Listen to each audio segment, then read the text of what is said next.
नमस्कार दोस्तों, स्वागत है सभी का अपना यूट्यूब चैनल परीक्षार्थी स्वयं समूह टेस्ट श्रृंखला।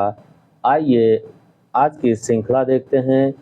कल हम लोग इस श्रृंखला का 63 क्वेश्चन तक देखे थे। आज 64 प्रश्न संख्या से देखेंगे। और ख़ास बात यह है कि पीजीटी का पेपर अपने निर्धारित समय पर ही होगा। आप लोग उसको विशेष ध्यान दीजिएगा। आइए पहला प्रश्न देखते हैं आज का और कल के प्रैक्टिस सेट से। प्रश्न संख्या 64 है। प्रश्न है, अमिट रेखाएं रेखा चित्र के लेखक कौन हैं? अमिट रेखाएं रेखा चित्र के लेखक हैं सत्यवती मलिक। ऑप्शन ए सही है। अगला प्रश्न है प्रश्न संख्या 65।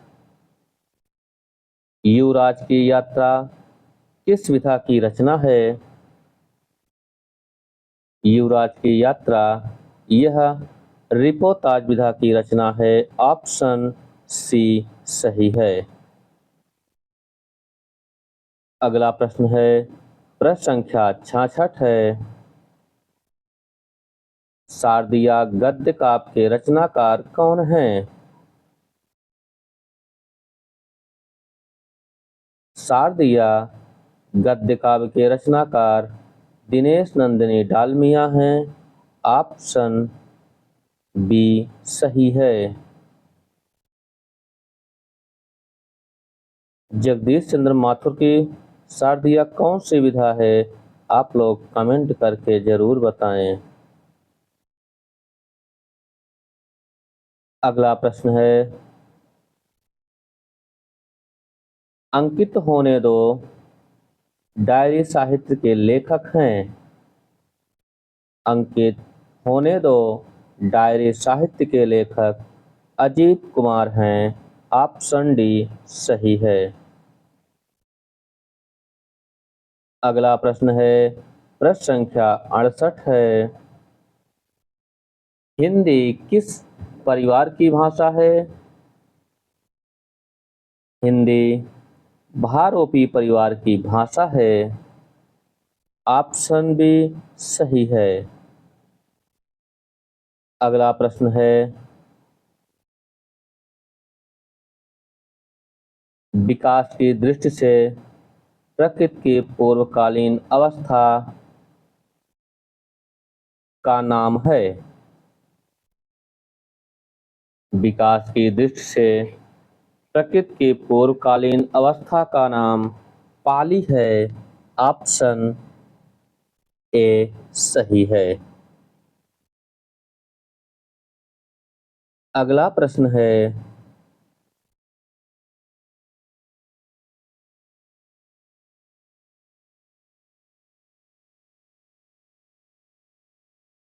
प्रश्न संख्या 70 है। इनमें से कौन सी बोली मध्य प्रदेश की प्रमुख बोली में नहीं आती है?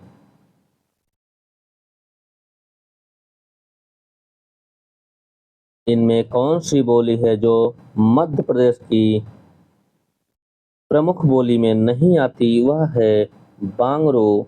ऑप्शन सी सही है। अगला प्रश्न है प्रश्न संख्या 71 है। कर्ता के साथ ने प्रयोग न होना किस उपभाषा की प्रमुख विशेषता है? चार ऑप्शन आप सभी के सामने, इसका क्या उत्तर सही होगा? कर्ता के साथ ने प्रयोग न होना किस उपभाषा की प्रमुख विशेषता है? वह है पूर्वी हिंदी की। ऑप्शन डी सही है। अगला प्रश्न है प्रश्न संख्या 72 है। विश्व की प्राचीनतम मानी जाने वाली लिपियों में हैं। इसमें कौन सी ऐसी लिपि है जो विश्व की प्राचीनतम लिपि मानी जाती है? वह है ब्राह्मी लिपि। ऑप्शन डी सही है। अगला प्रश्न है प्रश्न संख्या 73 है। निम्नलिखित में से कौन सी भाषा आर्य भाषाओं के अंतर्गत नहीं आता है? इसमें कौन सा ऑप्शन सही होगा? 73 में निम्नलिखित में से कौन सी भाषा आर्य भाषाओं के अंतर्गत नहीं आती? वह है अरबी। ऑप्शन ए सही है। अगला प्रश्न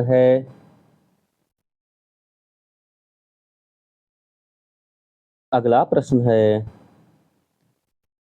भाषा की लघुतम स्वतंत्र एवं सार्थक इकाई को क्या कहते हैं? प्रश्न संख्या 74 है।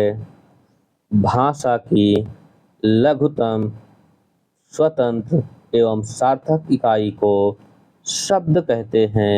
ऑप्शन सी सही है। अगला प्रश्न है प्रश्न संख्या 75 है। हिंदी भाषा राज्य के अंतर्गत कौन सा राज्य नहीं आता है? इसमें 75 नंबर में 4 ऑप्शन है। हिंदी भाषा राज्य के अंतर्गत कौन सा राज्य नहीं आता है? वह है महाराष्ट्र। ऑप्शन सी सही है। यह हिंदी भाषा के अंतर्गत नहीं आता है। अगला प्रश्न है प्रश्न संख्या 76 है। जिनका उच्चारण स्वतंत्र से होता है और जो व्यंजन के उच्चारण में सहायक होते हैं उसे कहते हैं। प्रश्न है जिनका उच्चारण स्वतंत्र से होता है और जो व्यंजन के उच्चारण में सहायक होते हैं उसे स्वर कहते हैं। ऑप्शन बी सही है। अगला प्रश्न है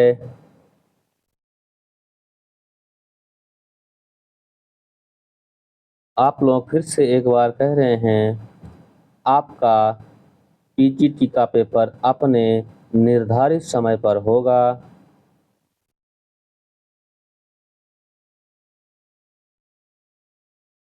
भाषा विज्ञान की दृष्टि को किस प्रकार का स्वर है? भाषा विज्ञान की दृष्टि से वो किस प्रकार का स्वर है? वह है पश्च समृद्ध। ऑप्शन बी सही है। अगला प्रश्न है प्रश्न संख्या 78 है। समुद्रगुप्त भारत का नेपालियन था। यहाँ नेपालियन किस प्रकार की संज्ञा का उदाहरण है?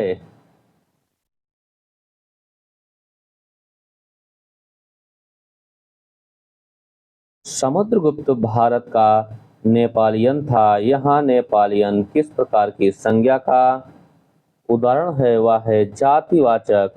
ऑप्शन ए सही है। अगला प्रश्न है निम्न में से कौन सा शब्द पुल्लिंग है? इसमें कौन सा शब्द पुल्लिंग है? वह है विवाह। ऑप्शन सी सही है। अगला प्रश्न है चाय शब्द का प्रयोग होता है। चाय शब्द का प्रयोग होता है। चाय शब्द मतलब किस वचन में होता है? यह एक वचन में होता है। ऑप्शन ए सही है। अगला प्रश्न है प्रश्न संख्या 81। आप सभी के सामने इसका उत्तर क्या होगा? वह भ्रष्टाचार के प्रबल विरोधी थे। वाक्य में सर्वनाम का कौन सा प्रकार है? वह भ्रष्टाचार के प्रबल विरोधी थे। वाक्य में सर्वनाम का पुरुषवाचक सर्वनाम है। ऑप्शन डी सही है।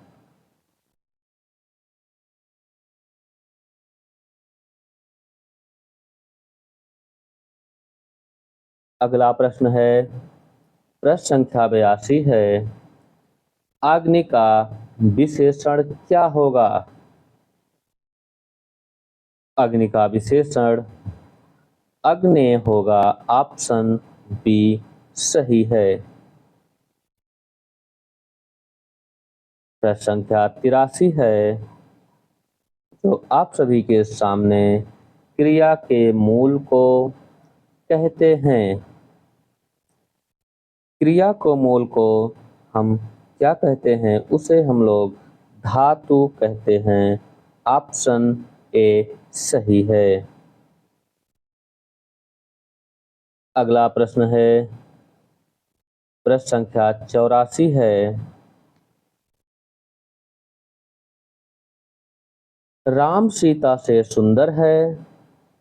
इस वाक्य में कौन सा कारक बनता है? इसमें क्या हो रहा है? राम सीता से सुंदर है। इस वाक्य में अलगाव हो रहा है। अलगाव के उपलक्ष्य में अपादान कारक होगा। ऑप्शन डी अपादान सही है। अगला प्रश्न है, प्रश्न संख्या 85 है। मैंने आम खाया है। यह वाक्य किस काल को प्रदर्शित करता है? मैंने आम खाया है। यह वाक्य किस काल को प्रदर्शित करता है? यह भूतकाल को प्रदर्शित करता है। ऑप्शन ए सही है। अगला प्रश्न है, प्रश्न संख्या 86 है। उसके द्वारा अपने भाई को पढ़ाया गया। इस वाक्य में वाच्य का कौन सा प्रकार है? ऑप्शन आप सभी के सामने है। प्रश्न है, उसके द्वारा अपने भाई को पढ़ाया गया। इस वाक्य में वाच्य का कौन सा प्रकार है? वह है कर्मवाच्य। ऑप्शन सी सही है। अगला प्रश्न है, प्रश्न संख्या 87 है। राम धीरे धीरे पढ़ता है। वाक्य में कौन सा अव्यय है?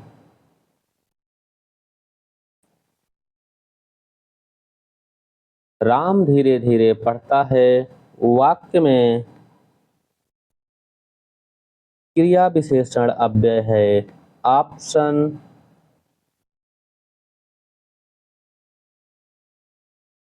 बी सही है।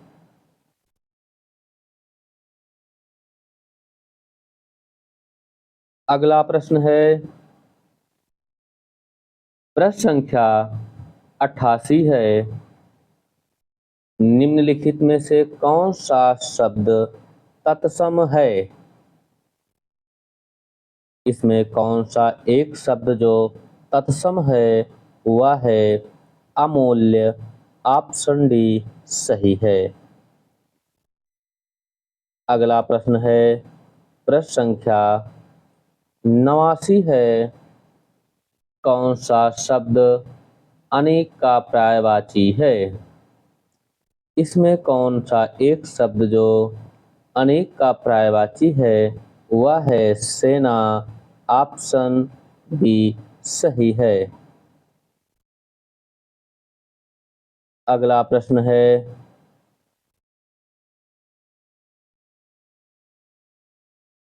तर्कस का पर्यायवाची शब्द है। इसमें कौन सा शब्द जो तर्कस का पर्यायवाची है वह है निसंग। ऑप्शन डी सही है। अगला प्रश्न है प्रश्न संख्या 91 है। अनुरिक्त का विपरीतार्थक शब्द है।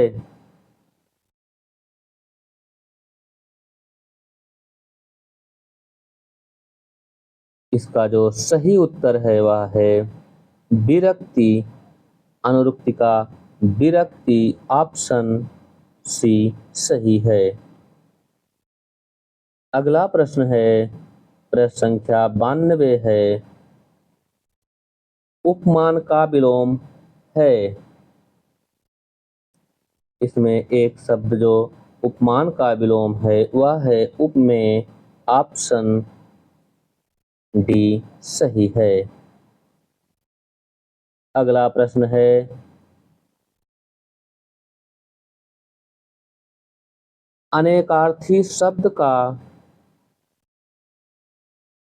अनेकार्थी शब्द अक्षर का इनमें से एक अर्थ नहीं है। अनेकार्थी शब्द अक्षर का इनमें से एक शब्द एक अर्थ नहीं है वह है अंक। ऑप्शन ए सही है। अगला प्रश्न है प्रश्न संख्या 94। आप सभी के सामने इसका उत्तर क्या होगा। पर्वत के ऊपर समतल भूमि के लिए एक शब्द है। पर्वत के ऊपर समतल भूमि के लिए एक शब्द अधिपत्य का है। ऑप्शन बी सही है। अगला प्रश्न है प्रश्न संख्या 95 है। अंडे सेना मुहावरे का अर्थ है। इसका उत्तर आप लोग जान ही गए होंगे। अंडे सेना मुहावरे का अर्थ क्या है वह है घर में बेकार बैठना। ऑप्शन सी सही है। अगला प्रश्न है प्रश्न संख्या 96। दुरात्मा में कौन सा उपसर्ग है। दुरात्मा में दुर उपसर्ग है। ऑप्शन सी सही है। दुरात्मा में दुर उपसर्ग है। ऑप्शन सी सही है। अगला प्रश्न है पांडव शब्द में प्रयुक्त प्रत्यय है। इसमें एक शब्द पांडव है उसमें कौन सा प्रत्यय होगा। पांडव में आ प्रत्यय है। ऑप्शन बी सही है। अगला प्रश्न है प्रश्न संख्या 98 है। स्वार्थ में निम्नलिखित में से कौन सी संधि है। स्वार्थ शब्द में निम्नलिखित में कौन सी संधि है वह है दीर्घ संधि। ऑप्शन ए सही है। अगला प्रश्न है प्रश्न संख्या 99 है जो आप सभी के सामने सेना नायक में कौन सा समास है। सेना नायक में तत्पुरुष समास है। ऑप्शन बी सही है। अगला प्रश्न है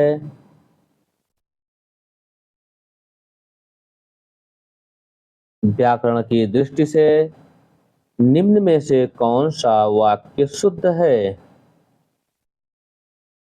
इसमें ध्यान दीजिए आप लोग, व्याकरण की दृष्टि से निम्न में कौन सा शब्द शुद्ध है? शुद्ध शब्द है शीला प्रतिदिन स्कूल जाती है। ऑप्शन सी सही है। शीला प्रतिदिन स्कूल जाती है। अगला प्रश्न है प्रश्न संख्या 101। किस रस में सभी संचारी भावों को आत्मसात करने का सामर्थ्य होता है? प्रश्न है किस रस में सभी संचारी भावों को आत्मसात करने का सामर्थ्य होता है? वह है श्रृंगार रस। ऑप्शन डी सही है। अगला प्रश्न है प्रश्न संख्या 102 आप सभी के सामने।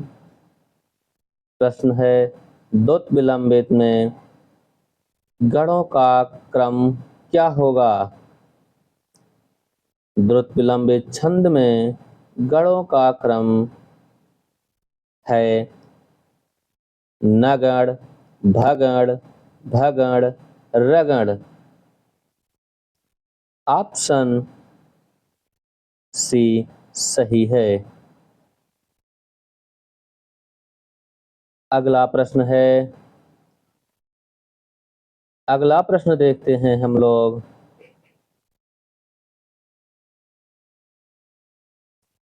प्रश्न संख्या 103 है यह प्रेम को पंथ कराल महा तरवर की धर पै धामनो प्रस्तुत पंक्ति में कौन सा अलंकार होगा?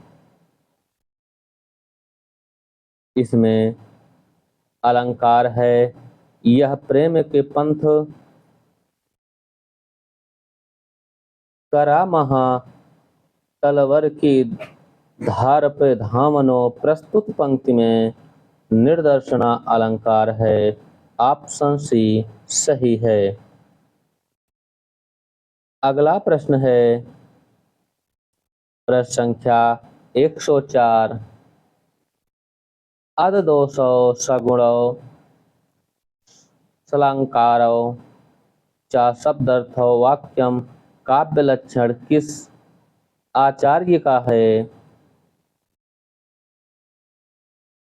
यह है हेमचंद का। ऑप्शन बी सही है। अगला प्रश्न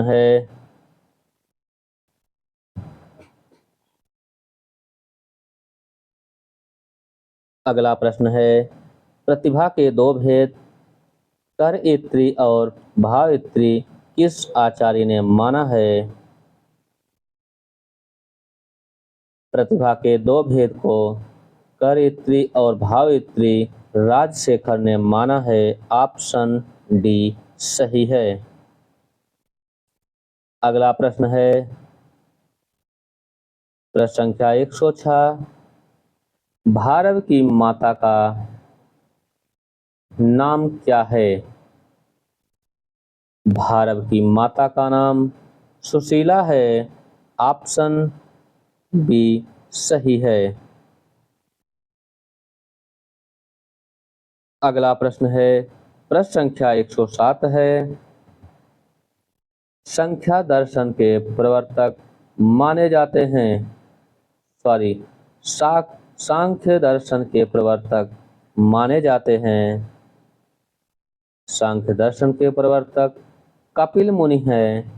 ऑप्शन ए सही है। अगला प्रश्न है प्रश्न संख्या 108 है शीलम परम भूषणम सूक्ति किस ग्रंथ से है? शीलम परम भूषणम सूक्ति यह नीति शतकम से है। ऑप्शन बी सही है। अगला प्रश्न है प्रश्न संख्या 109 है, बीथी क्या है? बीथी क्या है? बीथी है रूपक। ऑप्शन डी सही है। अगला प्रश्न है उज्ज्वल नीलमणि रचना है।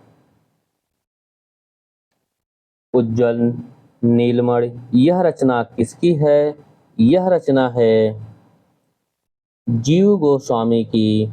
ऑप्शन बी सही है। अगला प्रश्न है प्रश्न संख्या 111 आप सभी के सामने।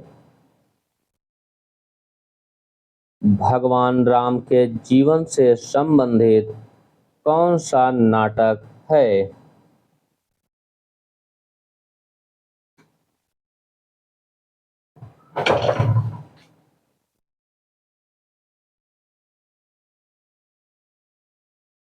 भगवान राम के जीवन से संबंधित नाटक है महावीर चरितम।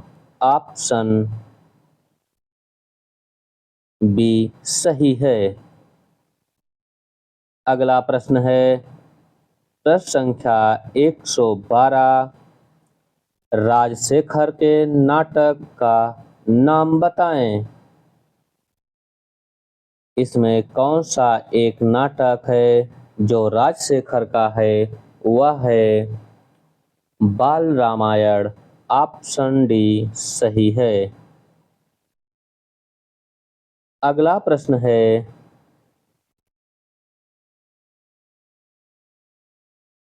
प्रश्न संख्या 113 मधु शब्द का पंचमी विभक्ति एक वचन रूप होता है। इसमें कौन सा शब्द सही है जो मधु शब्द का पंचमी विभक्ति एक वचन रूप है? वह है मधुनः। ऑप्शन सी सही है। अगला प्रश्न है प्रश्न संख्या 114 है दुह धातु के लट लकार मध्यम पुरुष एक वचन का रूप होगा। इसमें कौन सा विकल्प सही है? प्रश्न संख्या 114 में दो धातु के लट लकार मध्यम पुरुष एक वचन का रूप है। वह है धोक्षी। ऑप्शन ए सही है। अगला प्रश्न है प्रश्न संख्या 115 आप सभी के सामने। प्रश्न है गांव के दोनों ओर रास्ते हैं का संस्कृत में सही अनुवाद होगा।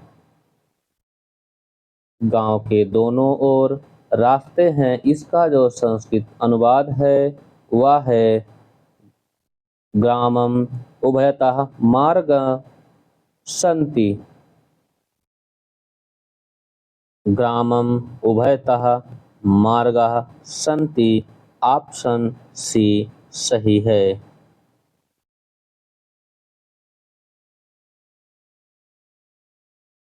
अगला प्रश्न है प्रश्न नंबर 116 इत्थ्याम भूत लक्षणे किस विभक्ति का सूत्र है? चार ऑप्शन आप सभी के सामने। प्रश्न संख्या 16 इत्थ्यम भूत लक्षणे यह किस विभक्ति का सूत्र है? यह तृतीया विभक्ति का सूत्र है। ऑप्शन ए सही है। अगला प्रश्न है प्रश्न संख्या 117 है बरवै छंद है। बरवै छंद किस प्रकार का है? आप लोग इसका उत्तर बताएं। यह अर्ध सममात्रिक छंद है बरवै। ऑप्शन सी सही है। अगला प्रश्न है प्रश्न संख्या 118। विघ्न निवासी उदासी तपोव्रत धारी महा बिनु नारी दुआर दुखारे, प्रस्तुत पंक्ति में कौन सा रस है? प्रश्न संख्या 118 है विघ्न के वासी उदासी तपोव्रत धारी महाबिनु नारी दुखारे, प्रस्तुत पंक्ति में रस है, इसमें हास्य रस है। ऑप्शन ए सही है। अगला प्रश्न है प्रश्न संख्या 119 है जहां उपमेय और उपमान में कोई अंतर न दिखाई दे वहां कौन सा अलंकार होता है? प्रश्न संख्या 119। 4 ऑप्शन आप सभी के सामने। जहां उपमेय और उपमान में कोई अंतर न दिखाई दे वहां रूपक अलंकार होता है। ऑप्शन बी सही है। अगला प्रश्न है प्रश्न संख्या 102 है आचार्य भोज ने रीति शब्द को किस नाम से अभिहित किया? इसका जो सही उत्तर है आचार्य भोज ने रीति शब्द का कविपंथ नाम से अभिहित किया। ऑप्शन डी सही है। अगला प्रश्न है प्रश्न संख्या 121 है सखी वह मुझसे कह कर जाते पंक्ति में कौन सी शब्द शक्ति है? 4 ऑप्शन आप सभी के सामने। सखी वह मुझसे कह कर जाते पंक्ति में व्यंजना शब्द शक्ति है। ऑप्शन सी सही है। अगला प्रश्न है प्रश्न संख्या 122 है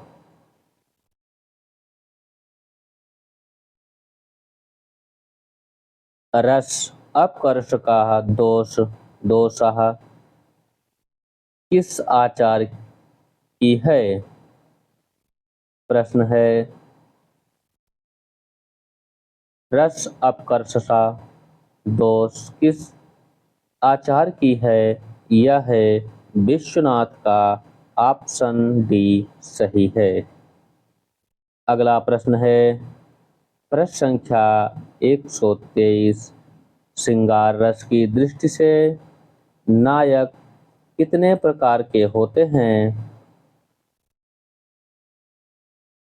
ऑप्शन आप सभी के सामने। श्रृंगार रस की दृष्टि से नायक 4 प्रकार के होते हैं। ऑप्शन बी सही है।